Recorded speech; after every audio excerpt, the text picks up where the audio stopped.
what's up? It's your girl Amanda, and today, as you can tell by the title, it's time to have a little girls chat. So, I've been avoiding this conversation for a while. I've been wanting to have it, yet not really, because this topic is very important.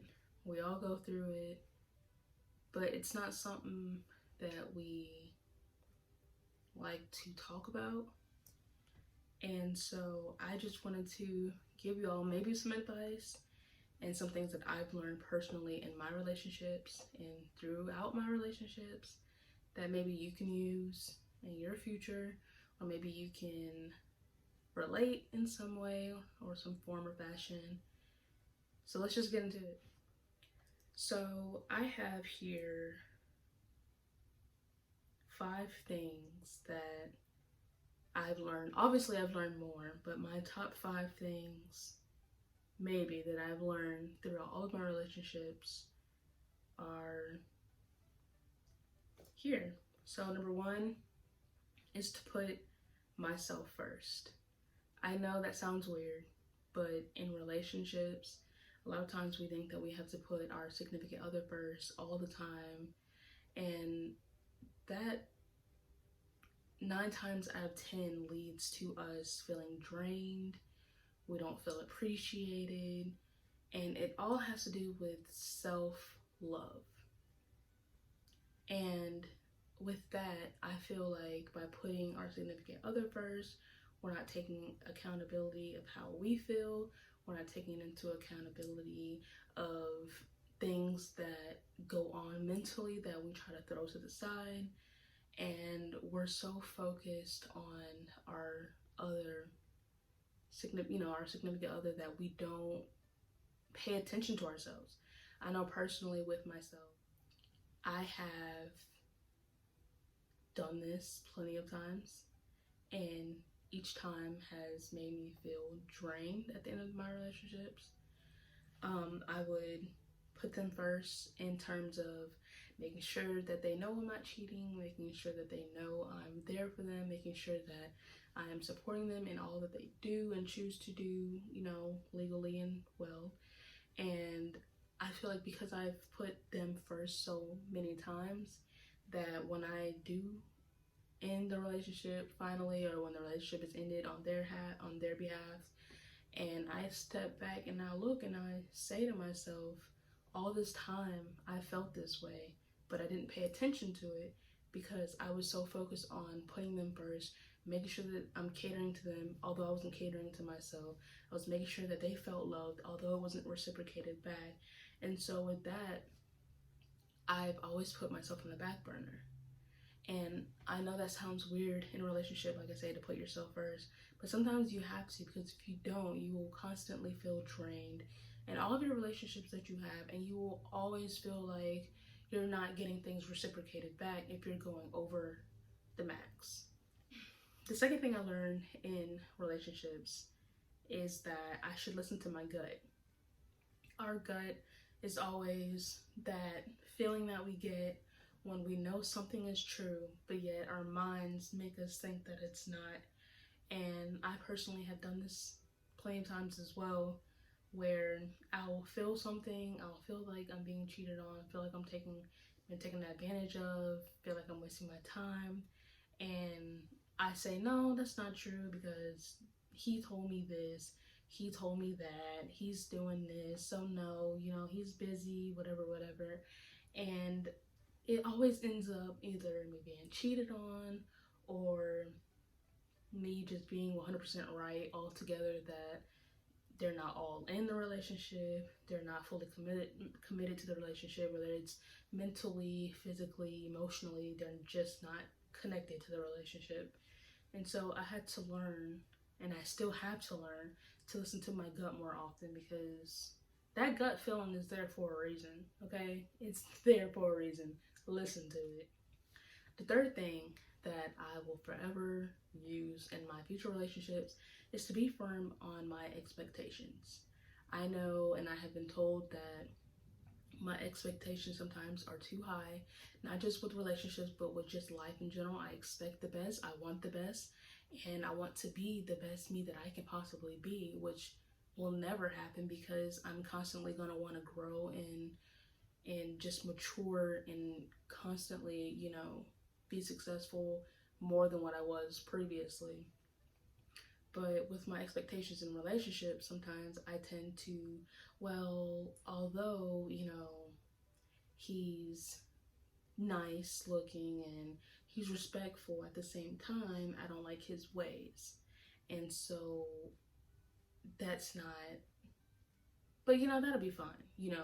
I tend to do that. I tend to say, well, he got 3 out of 5 of expectations.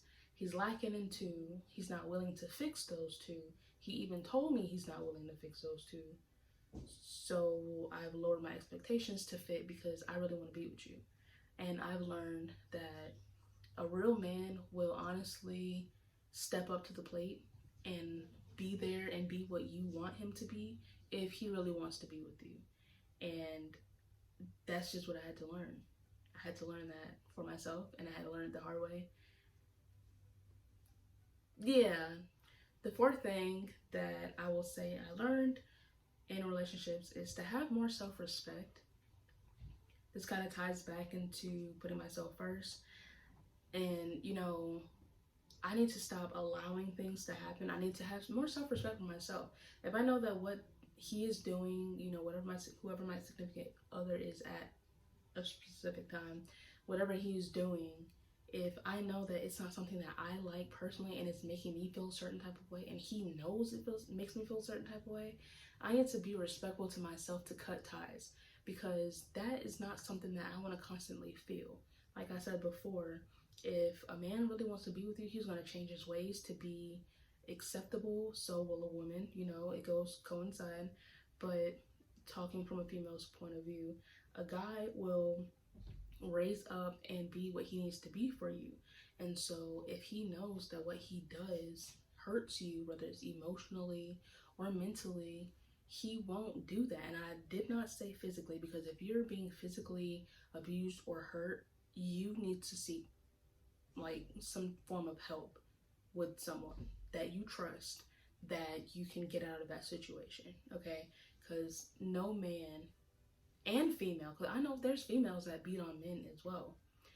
And like I said, if you're in a domestic relationship, I will say seek help, use your voice, don't be afraid, and just, you have to get out.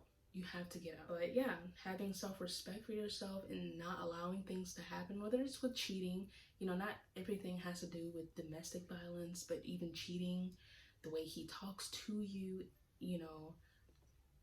just have self-respect enough to say, look, you're either going to talk to me with respect and dignity, like a person, like a woman, a grown woman, a mature woman, or I'm going to have to leave. My fifth and final thing I will say that I had to learn was to be stingy, which once again, I know that sounds weird, just like putting myself first, but in relationships, if you're not stingy to some degree, you will always be manipulated, always being taken advantage, you will always be taken advantage of, you will always get the short end of the stick all the time.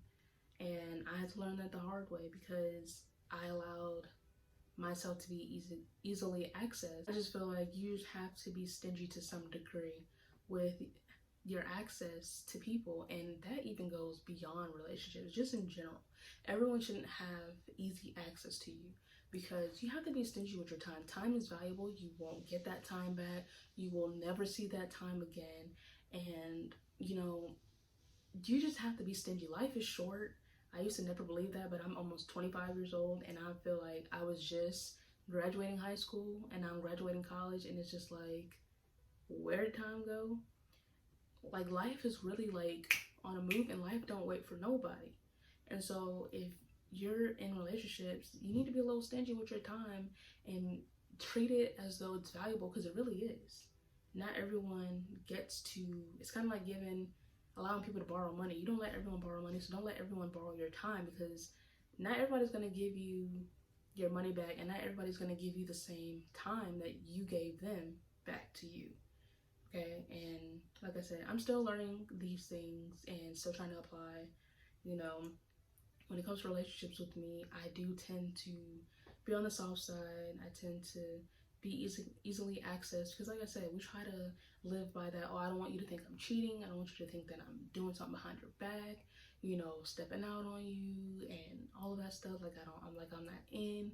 And a lot of times we fall into that category of we're being very vulnerable and we're just being very soft in the relationships. Like, ladies, it's okay to be very firm in your relationships. Say what you want, what you don't want. And if they can't provide that for you, leave. It's no different than you go to a restaurant or you go to a business or a store, and if they don't have what you want, you leave, right? If I was going to Walmart or any other store and they don't have a food item or an ingredient or a project tool or whatever, if they don't have what I want, I leave the store. I don't still buy that other knockoff or the item that's not really up to my expectations of what I really need. I don't buy that object because I would be wasting my time and my money investing into something that I know is not really good for my benefit. What am I benefiting off of it? Is it gonna help me in the long run? Is it gonna help me, do what I need it to do? And if it's not, leave it there. So it is with relationships, and even friendships. If someone is not up to my standard, if they're not up to my expectations, if they're not giving me what I'm looking for, I'm leaving. There's no sense in wasting my time to sing if it works, if I know it's not going to work because you're already not even meeting up to my standards and my expectations. One thing I also will say is that it's okay to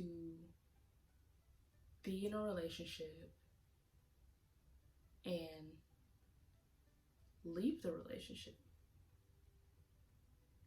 I know I used to have that mindset of, well, I posted him on social media and now people are gonna be like, wasn't she just in a relationship? Now she's single again. That girl can never keep a man. I may not hear people say it, but I do feel like some people do say that. But at the end of the day, it's your life. If you're not happy in your relationship, leave. Because other people are not in your relationship. They're not going to deal with what you're dealing with in your relationship. They don't see what goes on in your relationship. And one thing I will say, because I recently had a breakup, and I personally felt like I had to just leave the relationship. I won't speak anything negative on this person or on the relationship, but this relationship was not what I was expecting. It wasn't giving me what I felt like I needed and what I wanted. And so I finally muscled up enough courage to leave. And that's why I say I understand that it's hard to leave, especially domestic relationships. I understand it's hard to leave relationships sometimes, especially when you're so emotionally invested and emotionally involved. However, that goes back to self-respect. You have to respect yourself enough to leave. Because if you don't, you will constantly feel drained. You will constantly feel like nothing is ever working out, and nothing will just always ever go right for you. But the number one thing also too is just pray. Pray to God about your relationship and just leave it in his hands. Ask him to see signs, and I even started asking God to not just see signs of things that means the relationship is not good for me, but also that I listen to the signs, because a lot of times God do show us signs that relationships are not good for us and we don't listen to them. We see flag after flag after flag and we just keep on driving straight. We see the dead end road sign at the end and we still keep driving full throttle. We don't stop until we hit it, and then we're like hurt and we're battered, and now we're looking back and we're like, there was a sign, there was a sign, there was another sign, and we don't realize it when we're full throttle. And I just know, like, personally, when I did in my relationship, I felt better. And I feel like if you ever have that feeling of relief and like everything just feels so much better, that means your relationship was not what you needed it to be, and you were just dealing with it and going through the motions. And there's nothing wrong with that, because sometimes people do it and they don't realize it. You know, like I said, I've done it, but I will say that I did have a few people ask me, you know, oh, I didn't know you were single. What happened? You seem so happy. And that's one thing I will say is that, as for me, I will never put anything bad about my significant other, or well, my exes. I will never put anything bad about them on social media after a breakup, post breakup. I will never do that. And that is just simply because I didn't do it during the relationship. So why would I do it after? I feel like if you have lost all respect for someone that you were just recently with, y'all had bigger issues than what was really there.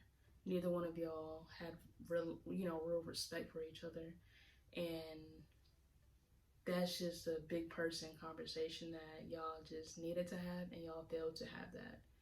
Um, you do need to set boundaries for relationships, what you can and will not say, and at the same time, I feel like at a certain age, you shouldn't have to at the same time, because you grown, you know? You know what you shouldn't be doing, you know what you should be doing, you know what you shouldn't say, you know what you should say. And so, it's more of a maturity thing as well, more so than just setting boundaries. I feel like a real man is not going to disrespect his lady whether he's mad at her or not. And so will a female. A female will not put her hands on him. A female would not disrespect him, slash him all on social media and everything. If it's true love, if it's true respect for one another. And I also will say, you know, yeah, my relationships didn't work out, but I do, and I'm a firm believer that, one day I will be somebody's wife. One day, I will be happily married with kids, traveling the world, making money, doing what we both love to do, and just living happily ever after.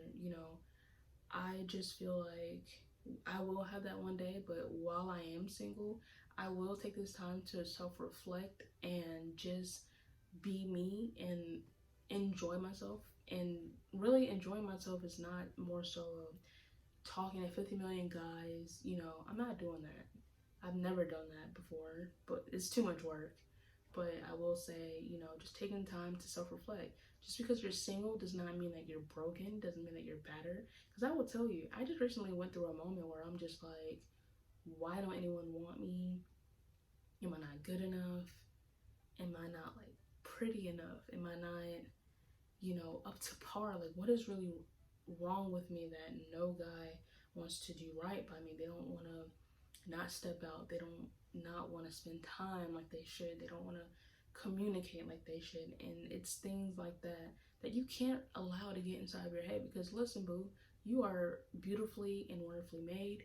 You are a queen, and just wear your crown. You can't look down, because if you look down, boo, your crown gonna fall off, and we can't afford your crown falling off. Okay, stay positive during breakups, and although it may be hard and it's easier said than done, trust me, I know, but you cannot allow it to get you down to where you don't trust anymore, you don't love anymore. Because I also went through that phase where I'm just like, wall up and I'm done, forget guys.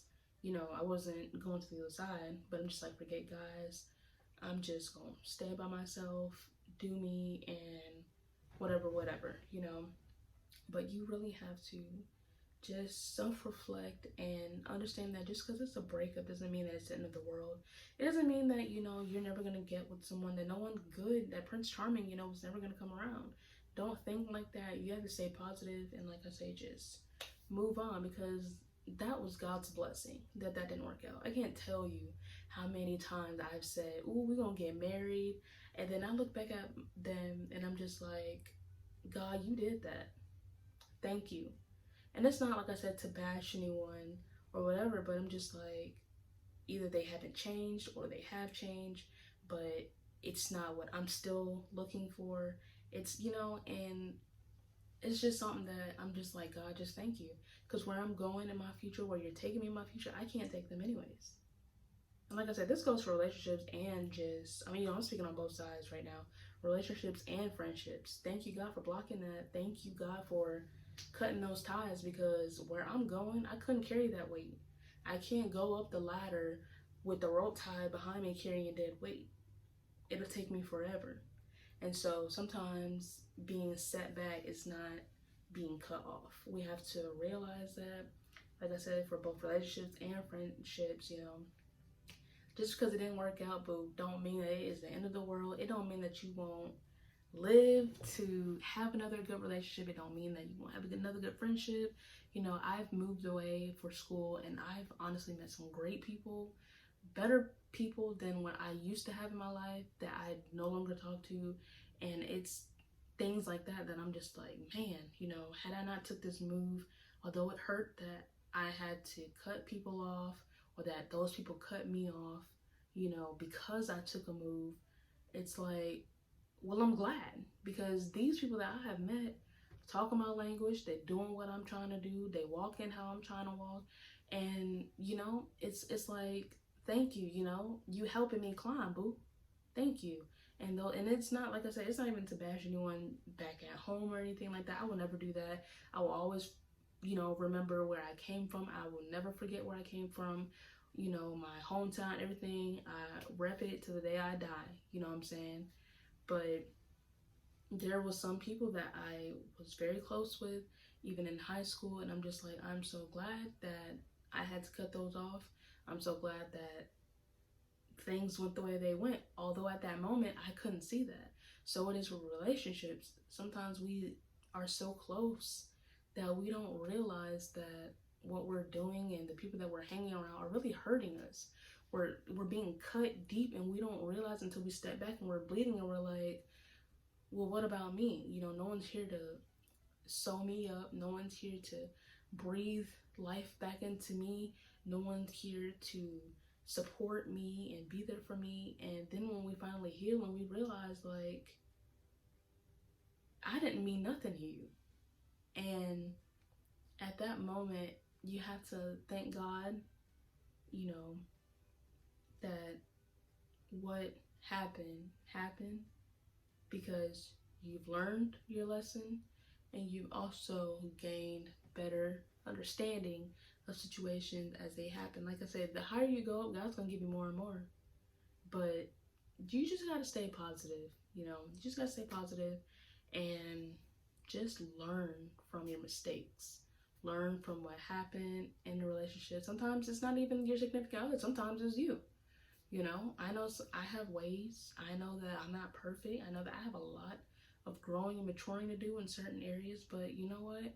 That's why when I am single, I take that time to self-reflect, and I take that time to just figure out what can I do to be a better me, and not just a better me for me, but a better me for my significant other when I do get into another relationship, so that I don't hurt that person how I hurt this person, or so that I won't allow the hurt that another person did to me reflect on someone else, and then it's one big domino effect. So I hope you guys enjoyed this video. Don't forget to like, share, comment, and subscribe to the channel, and I hope to see you guys in another video. Peace!